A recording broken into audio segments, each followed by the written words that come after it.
তপ মানে তপস্যা করার পরে বিষ্ণুকে সব দিয়েছে। হ্যাঁ, তাহলে তপস্যা করেছে বলে বিষ্ণু সব দিয়েছে, তাহলে তপস্যায় বিষ্ণু কি হয়েছে? খুশি হয়েছে। খুশি হয়ে তাহলে ওকে এত বংশ বিস্তার করতে দিয়েছে, ওনাকে অত দেবতারা এসে মাথা ঠুকে ব্রহ্মার কথায় উঠে বসে সমস্ত দেবতারা, তাহলে ব্রহ্মাকে যদি আমি পটাতে পারি তপস্যা করে, যেটা বিষ্ণুর কাছে পেয়েছে ওটা আমি পেয়ে নেব। বলে ঘোর তপস্যায় গেছে। ঘোর যখন তপস্যায় গিয়েছে, আর এই তপস্যা করতে করতে ব্রহ্মতালু ভেদ করে হচ্ছে কি হচ্ছে, অগ্নি প্রজ্বল হচ্ছে। তো কলাঘাটে থার্মাল পাওয়ার দেখেছেন তো? আগুন দেখতে পাচ্ছেন, ধোঁয়া বেড়াচ্ছে, তাহলে নিশ্চয়ই আগুন জ্বলছে। তাই হিরণ্যকশিপুরের তপস্যা করে ব্রহ্মতালুতে যখন আগুন জ্বলছে, সেটা ওই কালো ধোঁয়া হয়ে কোথায় উঠছে? স্বর্গলোক যাচ্ছে। আর স্বর্গে কারা থাকে? দেবতা আছে। সব চোখ জ্বালা আরম্ভ করেছে, মানে কালো ধোঁয়া, চোখ জ্বলে যাচ্ছে, থার্মেলে কালো ধোঁয়া উঠে। যখন চোখ ধোঁয়া হয়ে যাচ্ছে, দেবরাজ ইন্দ্র আদি চন্দ্র বরুণ সবাই ভাবছে এত কালো ধোঁয়া কোথা থেকে আসছে,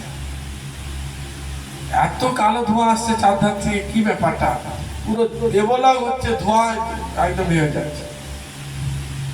তখন নারদ মুনি সেখানে বলছে, দেবগণ আপনারা বুঝতে পারছেন না যে হিরণ্যকশিপুর ঘোর তপস্যা করছে, তার যোগ বলে তপস্যার বলে অগ্নি প্রজ্বল হচ্ছে, প্রজ্বল হচ্ছে, তার সেই ধোঁয়া হচ্ছে না, দেবলোক হচ্ছে, পুরা স্বর্গ কি হয়েছে? অন্ধকার ধোঁয়ায় সবার। তখন বলছে কার শিষ্য উনি? দেবরাজ ইন্দ্র জিজ্ঞাসা করছে, আচ্ছা ব্রহ্মার শিষ্য। বলছে এই চল ব্রহ্মার কাছে চল।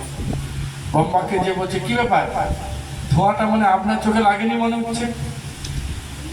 আমরা ধোঁয়ার জ্বালায় চারটার ছুটছে, আপনি দিব্যি বুঝেছেন। বলছে কি ব্যাপারটা? বলছে কি ব্যাপারটা? আপনি এমন শিষ্য করবেন যার জন্য আমাদের জ্বালাতন মরবেন, যান তাড়াতাড়ি যান। আর যাবো কোথায়? বলছে আপনার প্রিয় শিষ্য হিরণ্যকশিপুর তপস্যা করছে, তাকে যে থামান, না হলে আমরা এই বউ বাচ্চা নিয়ে কোথায় যাবো? এই ধোঁয়ায় চারধারে ধোঁয়ায় চোখ জ্বালা জ্বালা করছে, ঘরে কদিন আগে রং টং করছে, ধোঁয়াতে সব কালার ছটে যাচ্ছে। ব্রহ্মাকে যখন সবাই মিলে তাড়া দিয়েছে, ব্রহ্মা কি করছে, তার তো একটা গাড়ি আছে, সে হংস বাহন ব্রহ্মা। হংস হয়ে তিনি দেখতে পাচ্ছেন আর কোথাও কিছু দেখতে পায়, শুধু আওয়াজ আসছে, ও ব্রহ্মদেবায় নমঃ। ব্রহ্মা দেখছি আওয়াজ আসছে, একটা উড়ে টিপি 5-7টা রয়েছে, বলছে দেখছে আর কি বাঁশ বনে বসে আছে নাকি। কোনো আওয়াজ না পেয়ে তখন কুমন্ড থেকে জল মন্ত্রভক্ত করে যা ছিটি দিয়েছে, তখন তাকে দেখছে ধ্যান অবস্থা আছে, তার সবকিছু হরে কৃষ্ণ হয়েছে। কি হাড়ের যে মরিচা আছে তার মধ্যে তার প্রাণ বায়ুটা রেখেছে, সেখান থেকে আওয়াজ আসছে, একদম সব উই পোকায় সব খেয়ে নিচ্ছে, আর কটাটা উই পোকা চলছে, হাড়টার আছে কঙ্কালের মতো, হাত উপর দিকে আছে। আবার যখন জল ছিটিয়েছে তখন তার শরীরে মাংস টাংসগুলো ঠিকঠাক হয়ে যায়, আবার যখন জল ছিটিয়েছে 3বার, তখন হচ্ছে তিনি তার স্বরূপে ফিরে এসেছে। মানে তপস্যা করার পূর্ব মুহূর্তে যেই রূপ ছিল সেই রূপ পাপ। ওই জন্য যারা তপস্যা করে, বৈষ্ণব কোনোদিন বুড়া হয়ে হচ্ছে দেখেছে? বুড়া হতে দেখেছে? বৈষ্ণবের বয়স আছে নাকি যে বুড়ো হয়ে মরে গেল, বলে বৈষ্ণবকে বলে এই জড়ে জড়তে বুড়া ভাবটা মরে গেছে, যা খাপটা পড়ে গেছে। বৈষ্ণব মরে গেছে। বৈষ্ণবের কোনোদিন মৃত্যু নেই, বৈষ্ণব কোনোদিন মৃত্যু হয় না। তিনি সবসময় ভগবানের সেবা করতে করতে তার যৌবন কি হবে? পুষ্পিত হবে।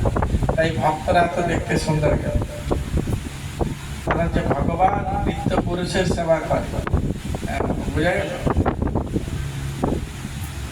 তাই ব্রহ্মাকে যখন জিজ্ঞেস করছে যে যে হিরণ্যকশিপুরকে জিজ্ঞেস করছেন, বৎস তুমি সমস্ত সুখ জলাঞ্জলি দিয়ে আমার তপস্যায় বদ্ধ হয়েছ, আমি খুব খুশি হয়েছি, আমার কাছে বর প্রার্থনা কর।